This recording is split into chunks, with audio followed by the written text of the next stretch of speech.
Welcome to Freda Channel Analysis, ladies and gentlemen. The support to this channel is very amazing and I take it with a measure of humility. With the same humility, allow me to request you to subscribe to our channel and click the notification bell. Kindly give many likes to our videos. William Samoei Ruto and Rigathi Gachagua yesterday chaired a closed-door parliamentary group meeting. And I thought it is the right time to hold such meetings because Kenya is at crossroads.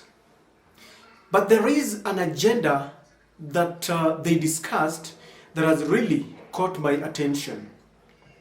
It is reported that the members of parliament that belong to Kenya Kwanza put Mr. Rigathi Gachagua and William Ruto to sack all the state officers who did not support them in the last general elections. And those who are targeted are a majority of county commissioners who they have accused that were campaigning against them.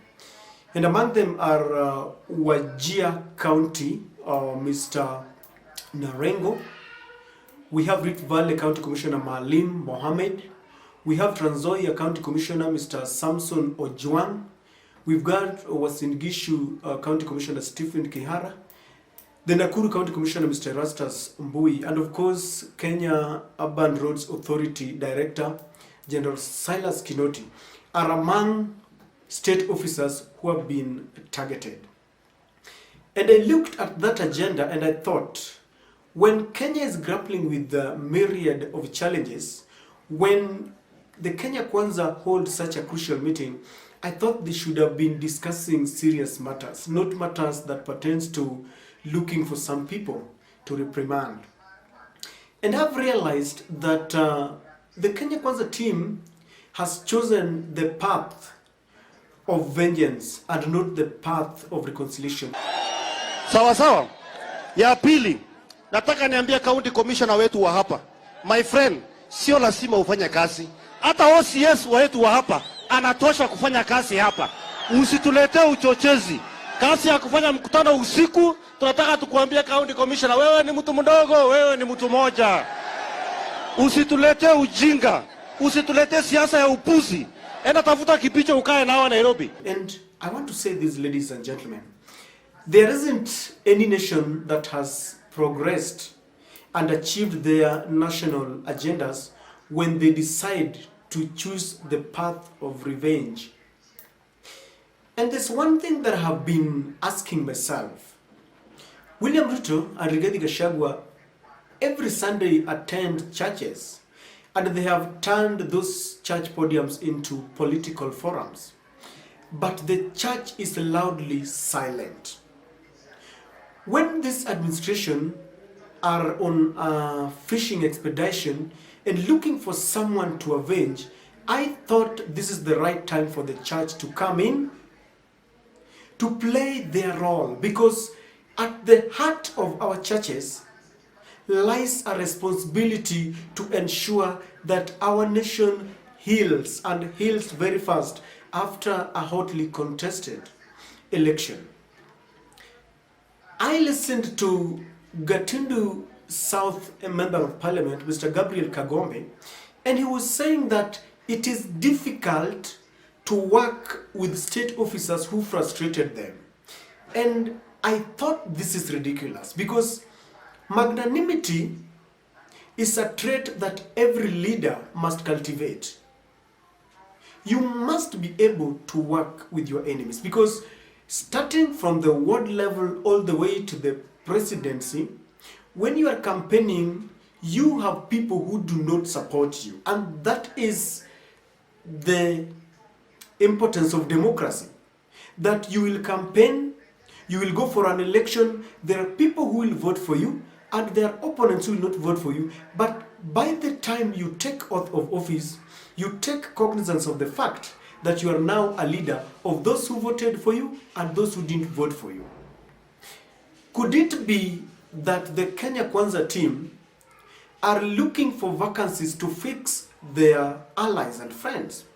Because in that closed door meeting, it is reported that a deal was ratified that is also targeting some head of parastatals.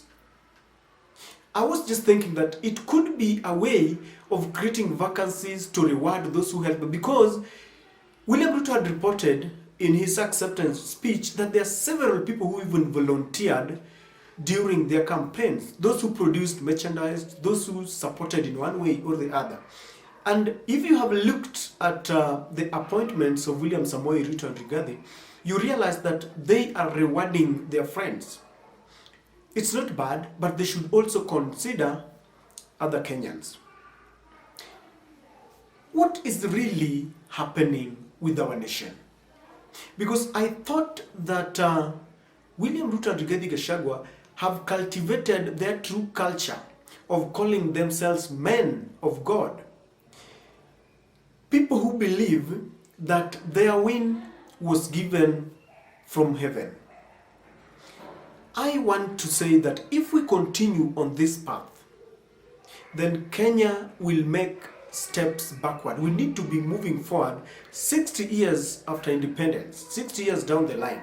This thing reminds me of Oscar Sudi, when immediately after William Ruto had taken oath of office, Oscar Sudi gave an ultimatum to the Uasin Gishu County Commissioner, and he told him to pack and go. And it seems that they had decided long ago that they were not going to work with some of these county commissioners. But these county commissioners and other officers were under instructions and they were taking order from above. And this is the reason why I feel that this administration should not punish them. You see, when you are working, even today, I can say that there are officers who are taking orders. I have seen cases being withdrawn and dropped. I have seen Nordin Haji applying in courts that he wants to withdraw cases that belong to the big men who support Kenya Kwanza. And if you ask me, I believe he is obeying orders. So should we have a regime change? I would definitely speak for him and I would say that he should not be punished, because it seems that there is a big man somewhere who is calling the shots. And Rigathi Gachagua knows, because in some forum somewhere he had alluded to those facts. And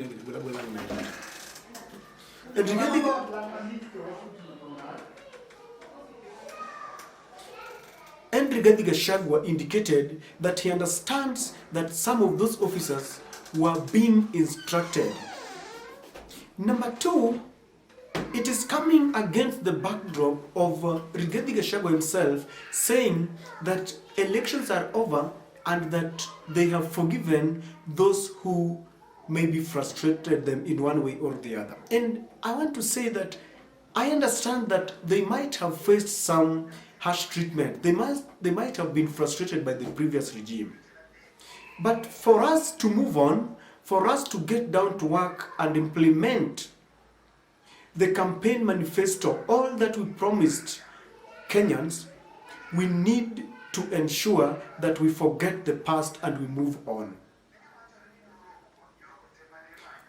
If you look at the entire scenario, you will realize that instead of trying to go after the officers who did not support Kenya Kwanza, we need to look at a proper legal framework and restructure the provincial administration in a professional manner, so that we don't have instances after every election year where state officers are being partisan, siding and supporting the powers that be. Because if we don't have a professional approach, if we don't have a legal framework that will guide our state officers, then we will send them home.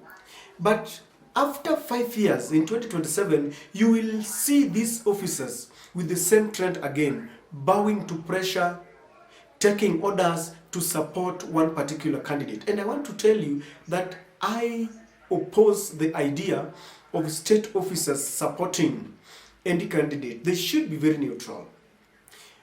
William Ruto, when they were campaigning with Uhuru Kenyatta in 2013 and 2017, they enjoyed the support of state officers. And I remember CORD and the NASA in 2017 complained very vehemently that people like the former Cabinet Secretary, Mr. Fred Matiang'i, were supporting William Ruto and Uhuru Kenyatta.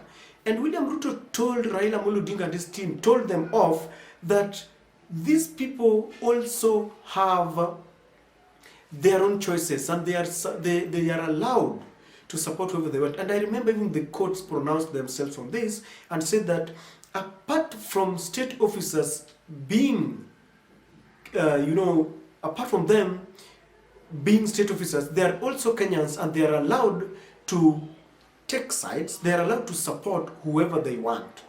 And this is the reason that why I'm saying that we should look at these offices so that we have a professional way of dealing with them, not being vengeful. Kenya is currently grappling with a myriad of challenges. I dare not to repeat that we have issues that are lying. The GMO that people need to talk about and stakeholders have been talking about it, the church, the opposition, farmers. We have drought. People are dying and animals are dying and rivers are drying up. And we have a shortage of food. In fact, the cost of living is just too high. And I thought that, do we have a government and administration that have got misplaced priorities? Because if I were in the position to advise the president, I would tell them, the president and his deputy, to just forget everything that happened during the election and move forward, put structures together. I would even tell them to allow the opposition to, air their views, whatever they want.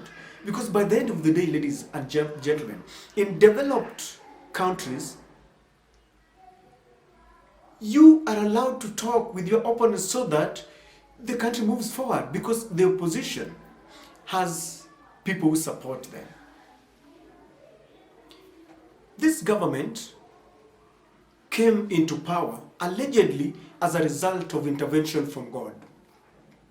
And we have seen them every Sunday in church, carrying out themselves and manifesting themselves as people who really are men of God, which I really, really support. When you have a nation that is being guided by men of God, it's really nice. But why can't they practice what they preach? Because I've always said every now and then that at the height of Christianity lies forgiveness. Because ask any Christian, that is the basis of Christianity, that Jesus forgave all. So our president and deputy president must cultivate the approach of forgiveness. As we speak, ladies and gentlemen, very many state officers have been forced to resign as a result of pressure from Kenya Kwanza. George Kinoti, people like the IG Inspector General, the former Inspector General, Mutiambai, Cherera, and Justice Nyang'aya, several of them have been forced to resign or have been taken to compulsory leave. How I wish that we have a government that will decide that we are magnanimous enough to work with our opponents, to work with our competitors, and to work with those who we feel are our competitors. I don't know what you think. Because one of the people who read ulterior motives and aired their views was the former Chief Justice, David Maraga, who said that if Kenya continues on this path, then we are headed to detriment and we will not achieve anything. And I want to say that I agree with him. Before I complete, ladies and gentlemen, I just want to say this. Raila Amolo Odinga has made it clear that whatever will be happening in Kamkunji is not maandamano. It is a consultative meeting between Raila Odinga and his supporters.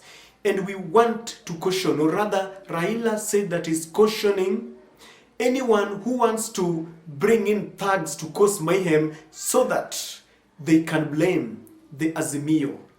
It is a meeting, not a maandamano. And ladies and gentlemen, that is my take.